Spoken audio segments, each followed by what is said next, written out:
Voilà.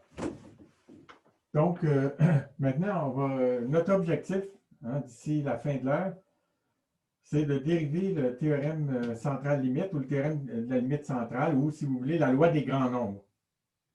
Donc, finalement, que si une variable est une somme de variables statistiquement indépendantes, puis que le nombre de variables impliquées est grand, bien, la variable qui est la somme de ces variables-là va être distribuée comme une gaussienne, d'accord, ou comme une distribution normale. Donc, c'est ça qu'on va prouver. Mais je vais commencer par quelque chose de plus simple qui va nous amener là tranquillement.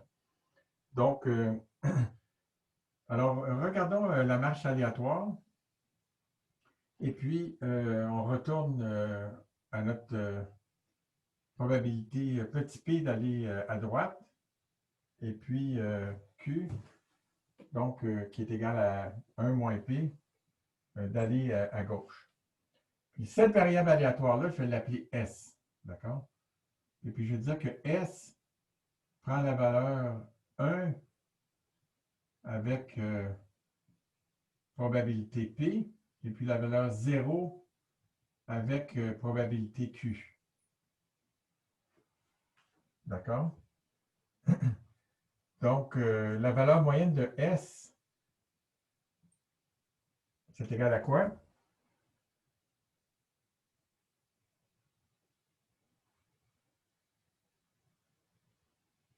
Barre espace, réponse.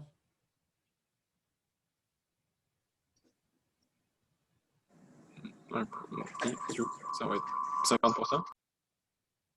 Oui, si petit p est égal à 1,5, ça va être 50%. Mais sinon, vous voyez, la probabilité, la valeur, c'est 1 avec probabilité P. Donc, P fois 1, c'est P. Et puis, 0 fois Q, c'est 0. Ça marche? Puis maintenant, si on regarde S carré moins valeur moyenne de S au carré, c'est égal à quoi?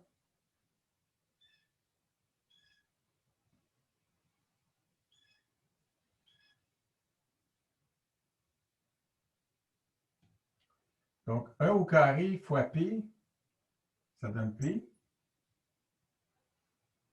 Et puis ça, ici, on l'a déjà calculé. La valeur moyenne de S est égale à P. Donc, ça fait moins P carré. Et puis ça, ben, c'est égal à P fois 1 moins P. Donc, c'est égal à P fois Q. D'accord? Donc là, maintenant, on va retourner en un certain sens à la binomiale. C'est-à-dire que si je pose la question, quel est le nombre de pas à droite, quelle est la probabilité d'avoir un certain nombre de pas à droite, je vais définir une variable aléatoire n qui va être égale à S1 plus S2 plus jusqu'à Sn. D'accord? Donc, S1, ce que ça veut dire, c'est la valeur de S lorsque je fais le premier pas, la valeur de S lorsque je fais le deuxième pas, etc. jusqu'au nème pas. Puis vous voyez qu'ici, il va y avoir des 0 et des 1. Puis le n, ici, ça va me donner le nombre total de pas qui vont être pris à droite pour cette marche aléatoire. Est-ce que tout le monde est d'accord? Donc, l'objectif ici, c'est le suivant. C'est de montrer que la valeur moyenne de n va être égale à grand N, qui est ici le nombre de pas total, fois la valeur moyenne pour un pas ici. La valeur moyenne, c'est petit p. Donc ça, vous voyez, ça, on retrouve le résultat de la binomiale. C'est égal à np. Et puis, ce qu'on veut prouver aussi, c'est que n carré moins la valeur moyenne de n au carré, ça va être égal à n fois ceci. Autrement dit, la variance de n, c'est n fois la variance de chaque truc séparément. D'accord? Donc ça, c'est l'objectif. Donc, ici, monsieur, S, c'est dans le fond, c'est un événement. Oui, exactement. S, c'est une variable aléatoire qui prend la valeur 1 ou 0. 1 si on est allé à droite, puis 0 si on est allé à gauche. D'accord? Donc, ça, c'est le premier pas, le deuxième pas jusqu'au énième pas. Non, si vous retournez aux simulations qu'on a fait au début, là, dans le fond, c'était ça qu'on avait fait pour arriver à la binomiale. Mais le résultat important, qui est beaucoup plus général que la binomiale, c'est celui-là ici. C'est que si j'ai une variable n qui est la somme de variables statistiquement indépendantes, de grand N variables statistiquement indépendantes, qui ont toutes la même distribution, hein, le S1, c'est 1 ou 0 avec P ou Q, S2, c'est 1 ou 0 avec P ou Q, etc. Ben, à ce moment-là, la variance de ça ici, c'est n fois la variance du processus élémentaire. Puis ça, si je prends la racine carrée, ben, c'est le résultat super important que l'écart type grandit beaucoup moins vite que la valeur moyenne. Puis en fait, le rapport des deux il est en 1 sur racine de n. Donc ça, c'est un résultat important qui va revenir, souvent. Donc allons-y. Comment est-ce qu'on fait pour prouver ça? Donc, la valeur moyenne de n, évaluée dans la distribution de probabilité pour les n pas, c'est égal à la valeur moyenne, c'est égal à la somme i égale de 1 à grand N des SI, évaluée avec la distribution de probabilité pour les n variables.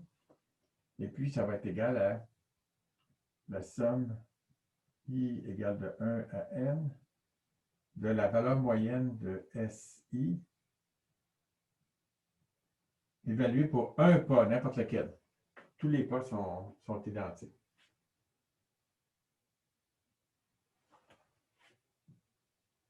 Pourquoi ce résultat-là? Ben parce que vous voyez que la valeur moyenne de n, c'est la somme n égale de 0 à grand N, de n fois P de n, où P de n, c'est la probabilité de faire n pas.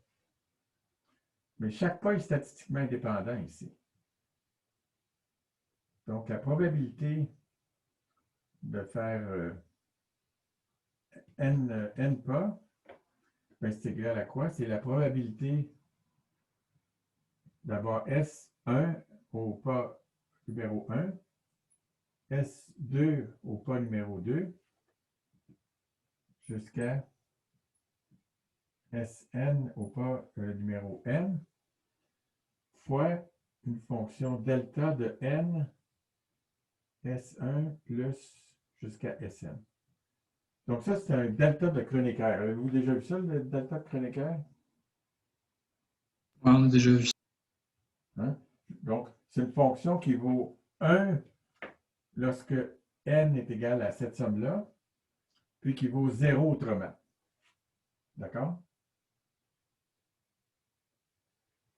OK?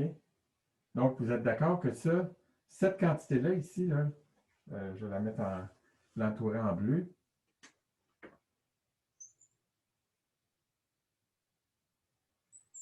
Cette quantité-là, c'est le P de n.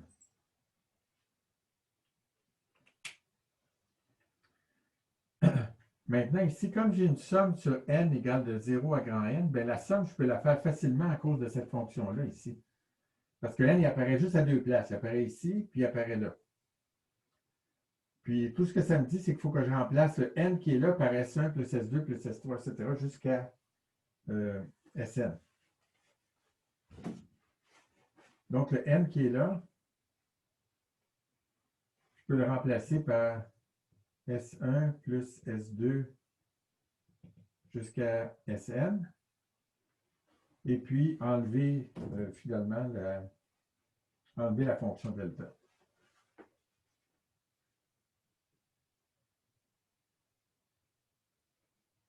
D'accord? Puis là j'ai plus... oh, j'ai oublié, j'ai très, très important. Ici, la distribution de probabilité pour Pn, c'est pas juste ça ici. C'est ça, mais sommé. Aïe, aïe, que c'est pas fin. J'ai oublié le truc le plus important. C'est sommé sur S1, S2 jusqu'à Sn. D'accord? Donc, cette somme-là, avec le delta, puis tous ces produits-là, c'est ça qui est égal à Pn. Voilà. Là, j'ai enlevé la somme sur n, puis j'ai remplacé par ça. Ça marche?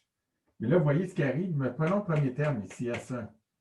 Donc, S1, P de S1, sommé sur les valeurs de S1, bien, ça donne quoi? Ça donne la valeur moyenne de S1 calculée avec la distribution de probabilité qui est ici. Puis maintenant, la somme sur S2 des P de S2, c'est 1. La somme sur S3 des P de S3, c'est 1. La somme sur Sn des P de Sn, c'est 1. D'accord? Donc ça, c'est vraiment égal à la valeur moyenne de S1, puis n fois, parce que j'ai n termes ici qui sont tous identiques. Donc ça, c'est ces résultats-là ici. Donc la valeur moyenne de n calculée sur les n pas, c'est égal à la valeur moyenne de S pour 1 pas. Puis la variance, ben, c'est n fois la variance. Donc, résultat très important. Donc, il ne reste plus rien qu'à prouver justement la partie sur la variance. Donc, pour la variance, qu'est-ce qu'on va faire? On va calculer la valeur moyenne de n carré. Monsieur, j'ai une question. Oui, oui, vas-y. Là, où est-ce que vous avez écrit la somme de n est égal à 0 jusqu'à n de n Pn? Ça, dans le fond, c'est juste la définition d'une moyenne. Oui, oui, absolument.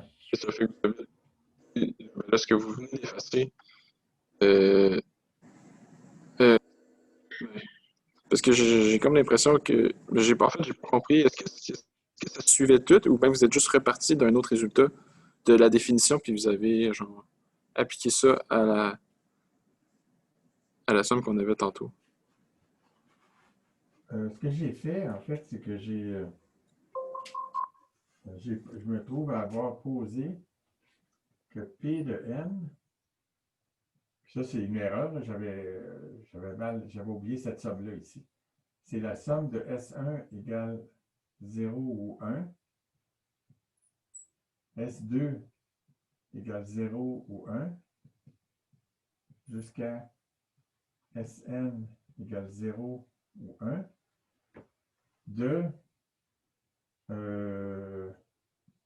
P de S1, P de S2 jusqu'à P de Sn, fois le delta de Kronecker de petit n, S1 plus S2 jusqu'à S grand N. C'est ça ici que j'ai substitué ici. Et ensuite, j'ai fait la somme sur n, ce qui a permis d'enlever le delta de Kronecker qui est là. Donc ça, ce que ça dit, c'est que ici, la probabilité d'avoir un n, c'est qu'il faut que je somme sur toutes les façons de faire un pas, hein, de 0, que ce soit le premier qui est 0 ou 1, le deuxième qui est 0 ou 1, jusqu'au nème qui est 0 ou 1. 0 voulant dire à gauche, puis 1 voulant dire à droite. Puis comme c'est des processus qui sont statistiquement indépendants, j'utilise la règle du « et », d'accord? Donc la probabilité, c'est celle-là, fois celle-là, jusqu'à la fin. Mais pour que j'ai n à gauche ici, il faut que la somme, il faut que S1 plus S2 plus S3, etc., soit égale à petit n. Donc, c'est pour ça que j'ai ce delta de Kronecker. Puis ensuite, quand je substitue ça là-dedans, bien, la somme sur n, je peux la faire maintenant, parce que le n apparaît ici, puis apparaît là. C'est le seul endroit où il apparaît. Donc, puis tout ce que cette somme-là va faire, c'est de remplacer petit n par S1 plus S2 plus S1 jusqu'à Sn. C'est ça que ça a donné ici. Est-ce que ça clarifie mon affaire?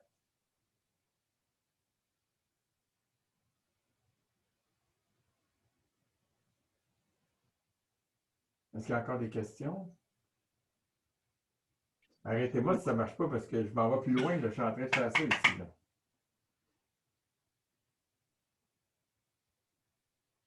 Je vais passer à ça ici. OK? Vous me donnez la permission? C'est bon, ouais. Oui, OK. Donc, allons-y. Alors maintenant, qu'est-ce qui arrive si j'ai... je vais commencer par calculer le n carré. Donc, n carré ici. Alors, par le même raisonnement que ce que j'avais tantôt, ça ici, bon, c'est pas le même jaune.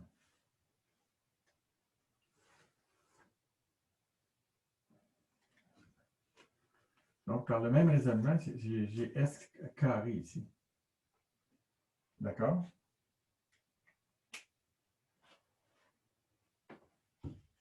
Tout le monde suit?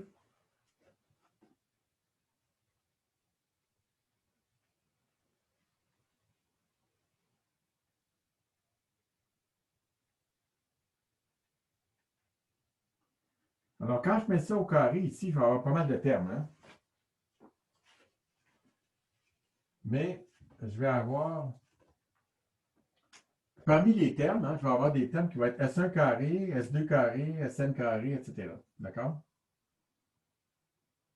Donc, si j'ai S1, supposons que j'ai S1 carré, mais on a vu que, en fait, S1, la valeur moyenne de S1 au carré, c'est égal à quoi? Donc, la valeur moyenne de S au carré ici, S au carré ici, c'est 1 au carré, c'est 1. Probabilité P, ça veut dire que c'est petit p.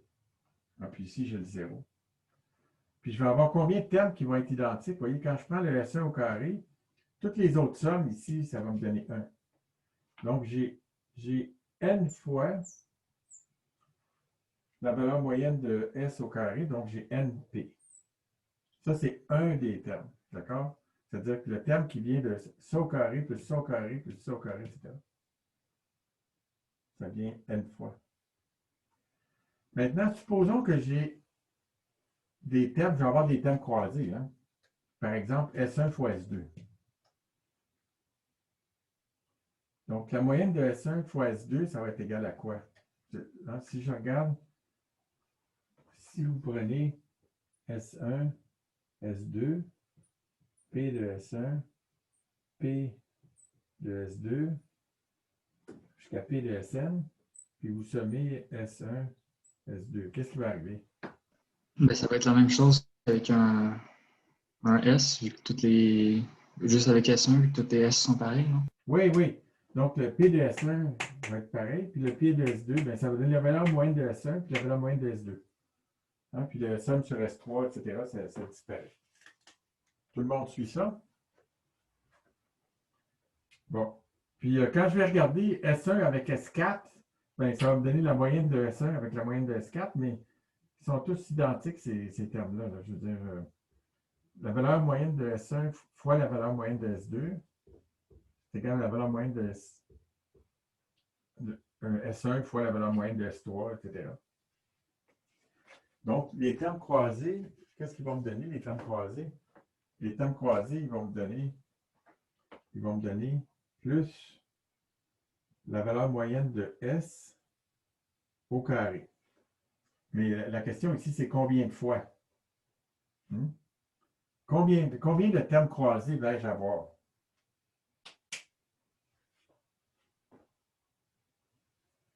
Bien, il y a grand N termes ici. Donc, ça veut dire que quand je mets ça au carré, ça veut dire qu'il va y avoir grand N carré termes. OK? Puis ici, il y en a N qui sont des termes S1 au carré, S2 au carré, Sn au carré. Ce qui veut dire que le nombre de fois que je vais avoir des S1 fois S2, c'est égal à N fois N moins 1. D'accord? Donc, j'ai N termes qui sont des termes diagonaux, puis j'ai N fois N moins 1 qui sont ces termes-là. Puis la valeur moyenne de S au carré, bien, la valeur moyenne de S, c'était P, donc la valeur moyenne de S au carré, c'est P carré.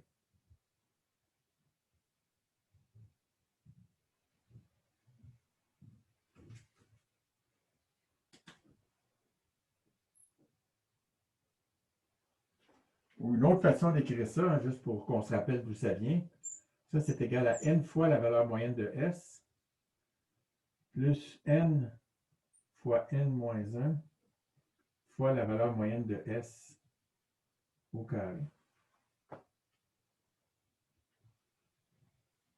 Puis ça, ici, ce qu'on vient de calculer, c'est la valeur moyenne de n carré.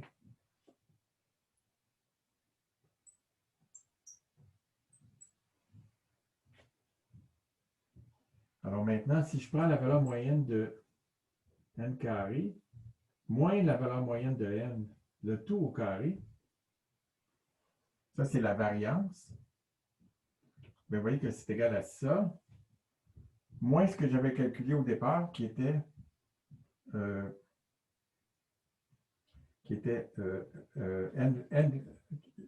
donc ça c'est égal à, donc attendez un petit peu, je vais écrire ça autrement.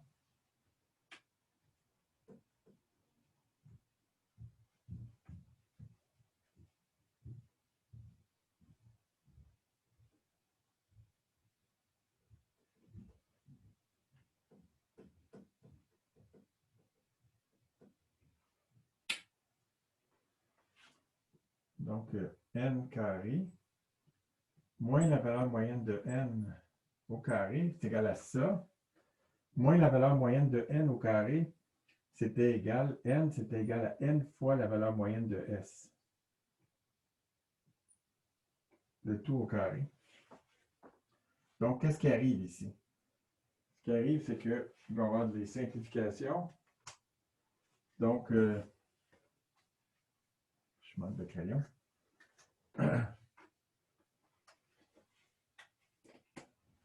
Ce terme-là, ici, va venir se simplifier avec celui-là. D'accord? Et puis, ici, ce que j'avais, c'était ns carré. C'est pas ns, mais c'est ns carré. Parce que c'était tous les termes qui étaient au carré au départ. Donc, ici, qu'est-ce qu'il me reste? Bien, il me reste exactement cette expression-là ici. Cette expression qui est ici.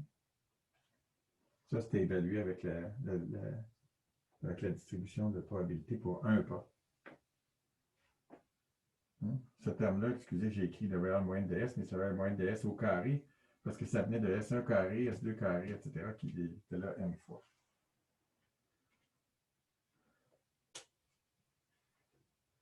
OK? Donc, ça, c'est le théorème important.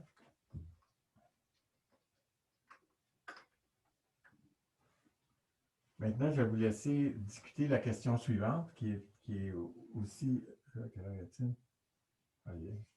Question qui est très importante. Je vais vous laisser 2 minutes.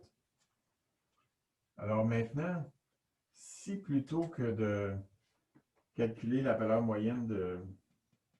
Plutôt que de calculer la valeur moyenne de n ici, supposons que ce qui m'intéresse, ça soit cette moyenne-là ici. Cette variable-là. Je n'ai peut-être pas besoin de vous laisser discuter parce que c'est pas super long, mais supposons que ce soit ça, ma variable aléatoire, plutôt que petit n. Grand N, ici, ça ne bouge pas. Ce n'est pas une variable aléatoire, c'est juste le nombre de pas dans la marche. D'accord? Donc, une autre façon de penser à ça, c'est de dire, supposons que je fais des mesures expérimentales. D'accord? Puis, je regarde j'ai les résultats de la première mesure, les résultats de la deuxième voiture, les résultats de la troisième mesure, etc. Puis, je les additionne. Quelle va être la moyenne du résultat que je vais obtenir? Bien, ça va être n fois la moyenne de chaque mesure. Maintenant, ce qui m'intéresse, c'est pas ça. Ce qui m'intéresse, c'est la moyenne des mesures, d'accord? Donc, la moyenne des mesures, ça va être ça qu'il va falloir que je calcule. Donc, ça, c'est n sur n sur n. Donc, ça se simplifie. Ça me dit que la moyenne des mesures, ça va être égal à la moyenne d'une mesure. Et qu'est-ce qui arrive à ça ici?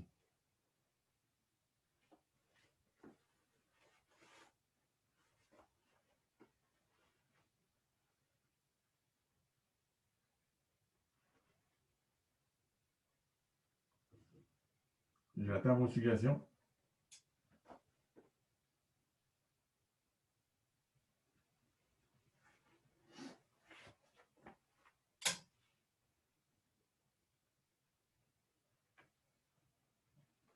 Donc, si je veux savoir ça ici, carré moins n sur n, le tout au carré.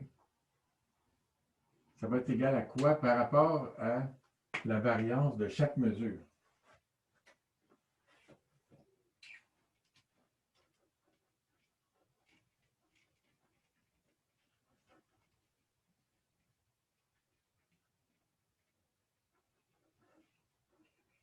Commencez à être fatigué, là, hein? Moi aussi. Quel est le résultat?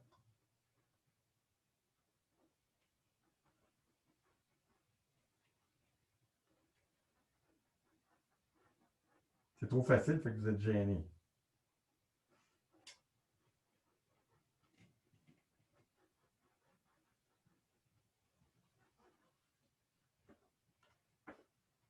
Vous voyez, n, ce n'est pas une variable aléatoire, c'est juste une constante. Fait que juste à diviser par n carré des deux côtés. D'accord?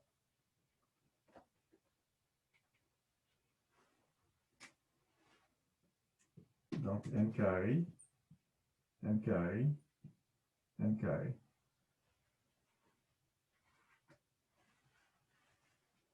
Donc, ça veut dire que la variance de la valeur moyenne est plus petite que la variance pour chaque mesure par un facteur 1 sur n. Donc, c'est pour ça qu'on moyenne des mesures expérimentalement.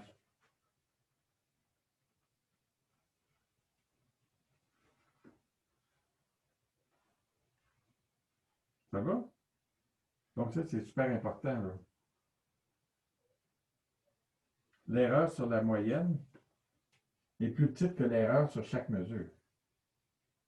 Comment pensez-vous que on envoie des satellites là, à l'autre bout du monde, là, sur Jupiter?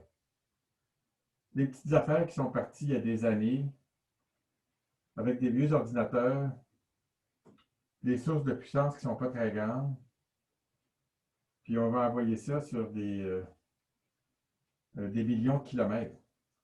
Comment est-ce que vous pensez qu'on est capable de détecter le signal à des distances aussi grandes? C'est sûr, on met des antennes paraboliques, mais les antennes paraboliques ne sont pas si énormes que ça, hein?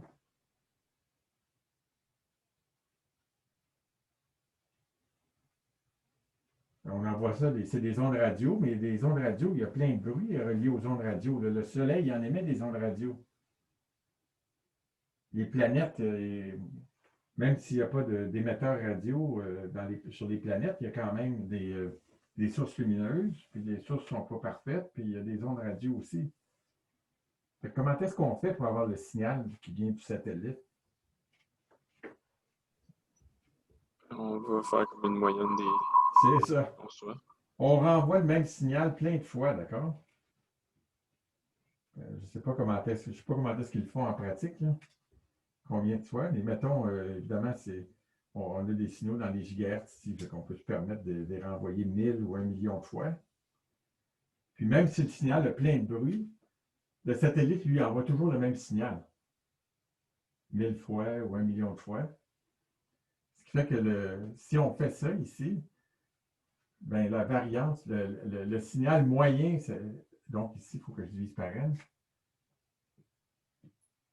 Donc, le signal moyen, là, c'est une variable aléatoire qui est une partie qui est déterministe, hein, voilà, le satellite, c'est ça qui m'envoie.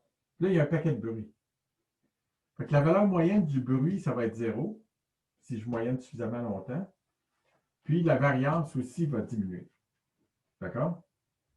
Donc, c'est comme ça qu'on communique avec des satellites sur des grandes distances, en ayant évidemment des antennes paraboliques, des émetteurs puissants. Mais si vous pensez aux défis que ça représente, là, il n'y a pas juste ça. Il y a de l'analyse du signal, puis il y a du bruit. Évidemment, le satellite, il émet dans une fréquence très, très particulière. Puis si cette fréquence-là est suffisamment étroite, il n'y aura pas tant de bruit que ça, mais c'est quand même important de moyenner le signal. C'est bon?